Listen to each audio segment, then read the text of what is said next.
नमस्कार। आज हम उन संरचनाओं पर बात कर रहे हैं जो हमारे जीवन को दिशा देती हैं, सामाजिक संस्थाएं। हाँ, जैसे परिवार, सरकार, अर्थव्यवस्था, ये सब। बिल्कुल, ये सब समाज के बनाए या कह सकते हैं माने हुए नियमों पर चलती हैं। और ये नियम तय करते हैं कि हम क्या कर सकते हैं, क्या नहीं। अवसर भी यहीं से मिलते हैं, सीमाएं भी यहीं बनती हैं। सही कहा। सोचिए ना, लोग परिवार के लिए, धर्म के लिए कितना कुछ करते हैं। हमारे पास जो समाजशास्त्रीय विश्लेषण है वो दिखाता है कि इन्हें समझने के दो मुख्य तरीके हैं। जी, एक है फंक्शनलिस्ट नजरिया, मतलब प्रकार्यवाद। ये मानता है कि ये संस्थाएं समाज की जरूरतें पूरी करने के लिए बनी है, जैसे व्यवस्था बनाए रखना। अच्छा। और दूसरा है कॉन्फ्लिक्ट नजरिया, यानी संघर्ष सिद्धांत। इसके अनुसार ये संस्थाएं अक्सर समाज के ताकतवर वर्गों के हित साधती हैं, चाहे वो वर्ग हो, जाति या लिंग। बिल्कुल। और इस तरह ये असमानता को बनाए रखने में मदद करती हैं। आज हम इन्हीं की जटिलताओं को समझने की कोशिश करेंगे। बढ़िया। तो शुरुआत परिवार से करते हैं। ये सबसे सहज, सबसे प्राकृतिक संस्था लगती है ना? हाँ, लगती तो है, लेकिन समाजशास्त्र बताता है कि परिवार का रूप हर समाज में, हर समय में अलग अलग रहा है। जैसे भारत में ही देख लीजिए, एकल परिवार भी हैं, संयुक्त परिवार भी। और A.M. शाह का अध्ययन तो कमाल का है। हाँ, वो बहुत दिलचस्प है। उन्होंने पाया कि आजादी के बाद जब जीवन प्रत्याशा बढ़ी तो उम्मीद थी कि संयुक्त परिवार टूटेंगे, पर हुआ उल्टा। हाँ, वो कम होने के बजाय बढ़ गए। ये दिखाता है कि सामाजिक बदलाव कितने पेचीदा होते हैं। बिल्कुल। और सिर्फ रूप ही नहीं, रहने के नियम भी अलग अलग हैं। कहीं शादी के बाद जोड़ा पत्नी के परिवार के साथ रहता है, जिसे मातृस्थानिक कहते हैं, और कहीं पति के परिवार के साथ, यानी पितृस्थानिक। सही। और लैंगिक पहलू तो बहुत ही महत्वपूर्ण है। भारत में जैसे लड़कों को प्राथमिकता देने की सोच है, और उसका असर हम घटते बाल लिंगानुपात में देखते हैं, खासकर पंजाब, हरियाणा जैसे राज्यों में। ये तो गंभीर चिंता का विषय है। बिल्कुल। और विवाह को ही लें, उसके भी कितने रूप हैं, एक विवाह, बहुविवाह। और नियम भी। जैसे अपनी ही जाति में शादी करना, मतलब एंडोगैमी। हाँ, एंडोगैमी, या फिर समूह से बाहर शादी करना, एक्सोगैमी। ये सिर्फ रिश्ते नहीं बनाते, समाज में सत्ता और संसाधनों के बंटवारे पर भी असर डालते हैं। अच्छा, मतलब जिसे हम इतना निजी मामला समझते हैं, वो भी कितने सामाजिक नियमों से बंधा है। चलिए, अब जरा काम की दुनिया में चलते हैं। जरूर। काम का मतलब हम अक्सर सोचते हैं तनख्वाह वाली नौकरी, पेड एम्प्लॉयमेंट। हाँ, पर समाजशास्त्री इसे ज्यादा व्यापक रूप में देखते हैं। इसमें हर वो मानसिक या शारीरिक कोशिश शामिल है जिससे वस्तुएं या सेवाएं पैदा हों, चाहे उसके पैसे मिले या ना मिले। जैसे घर का काम या अनौपचारिक अर्थव्यवस्था का काम। बिल्कुल, जैसे हमारी विशाल इनफॉर्मल इकोनॉमी। और आधुनिक समाजों में तो काम का तरीका बिल्कुल बदल गया है। कैसे? पहले ज्यादातर काम घर पर होता था, अब फैक्ट्रियों में, दफ्तरों में होता है। और कामों का बंटवारा बहुत जटिल हो गया है, कॉम्प्लेक्स डिवीजन ऑफ लेबर जिसे कहते हैं। और आजकल वो फ्लेक्सिबल प्रोडक्शन वाली बात भी सुनते हैं। हाँ, लचीला उत्पादन, ये नया चलन है। जरूरत के हिसाब से उत्पादन करना, अक्सर एक बिखरी हुई सप्लाई चेन के जरिए।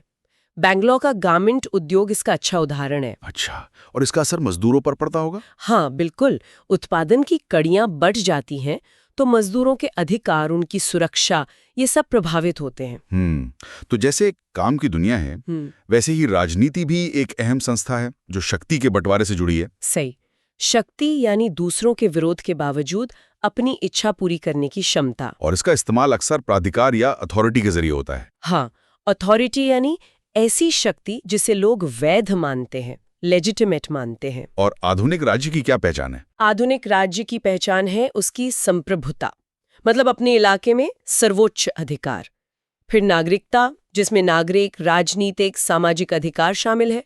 और अक्सर राष्ट्रवाद की भावना भी। यहाँ भी वो दो नजरिए लागू होते होंगे, फंक्शनलिस्ट और कॉन्फ्लिक्ट। हाँ, बिल्कुल।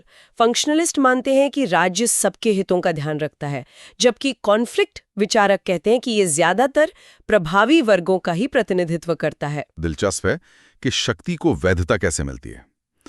अब धर्म की बात करते हैं। समाजशास्त्र इसे कैसे देखता है? समाजशास्त्र धर्म को किसी एक आस्था के चश्मे से नहीं देखता। वो इसे अनुभवजन्य यानी एम्पिरिकल तरीके से स्टडी करता है, मतलब तथ्यों के आधार पर और तुलनात्मक रूप से। हाँ। अलग अलग समाजों में धर्म कैसे काम करता है और दूसरी संस्थाओं से कैसे जुड़ा है।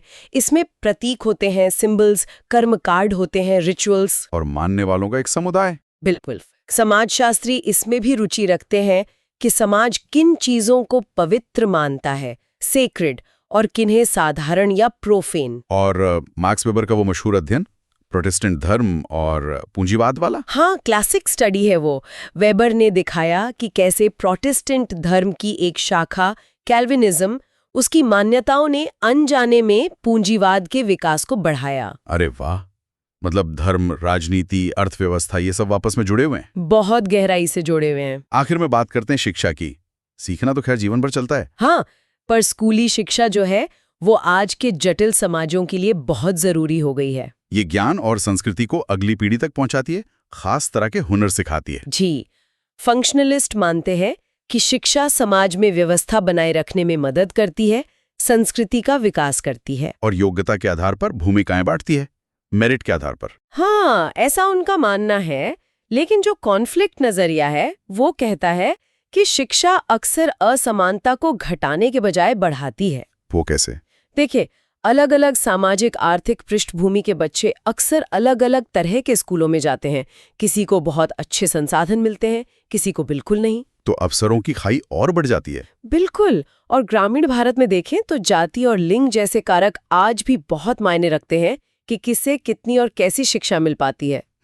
तो मतलब स्कूल जाने का अनुभव भी सबके लिए एक जैसा नहीं है। ये वाकई सोचने वाली बात है। हाँ, तो आज हमने देखा कि ये सामाजिक संस्थाएं कितनी जटिल हैं, कितनी ताकतवर हैं।